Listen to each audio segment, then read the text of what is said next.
Ассалаумалейкум оқырмандарым, қалдарыңыз қалай? Бүгін сіздердің назарларыңызға сметанник атты тәтті пирог рецептісін ұсынбақшымын. Рецепт қарапайым әрі оңай жасалады. Ол үшін бізге қаймақ 25 немесе 30% болған дұрыс, жұмыртқа, ұн, қопсытқыш, қант, маргарин майы қажет. Алдымен ыдысымызға ұнымызды жақсылап електен өткізіп аламыз. Кейін оған май қосып, ұнмен араластырып, үгінді жасаймыз.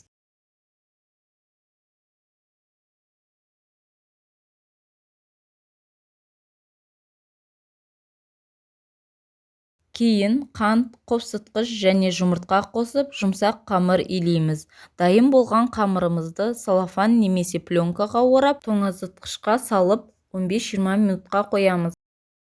Қамырымыз тыныққанша пирогтың сұйық массасын әзірлеуге кірісеміз. Шұңғыл ыдысымызға бірден қаймақ, қант, жұмыртқаны саламыз.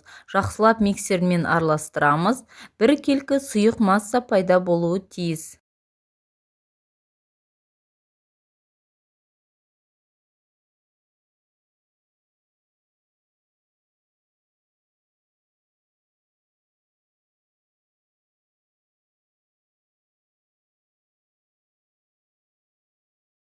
Осымен салмамыз дайын.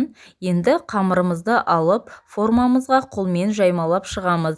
Менде 22 сантиметрлік диаметрлі форма.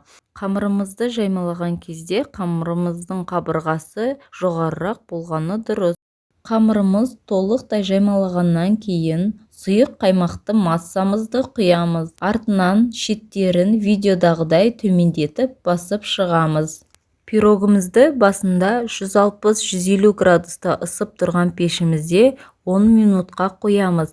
Кейін градусты 180 градусқа дейін көтеріп, қалғанынша 15-20 минут пісіреміз. Негізінде әрқайсымыздың пешімізге байланысты уақыт өзгеруі мүмкін.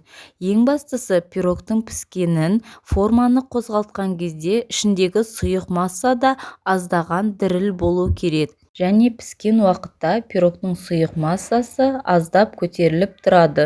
Пирогымыз піскеннен кейін толықтай суығанша формадан алмаймыз. Пештен шығарғанда үйдің температурасында 15-20 минут тұрғызып, кейін тоңазытқышқа толықтай суығанша қоюға болады. Осымен пирогымыз дайын. Дәмі өте керемет әрі нәзік, чизкейк дәмдес болып шығады. Міндетті түрде жасап көріңіздер, барлықтарыңызға ас болсын. Сонымен қатар каналыма міндетті түрде жазылыңыздар, басқа да рецептерді көріңіздер және де жаңа рецептер күтіңіздер.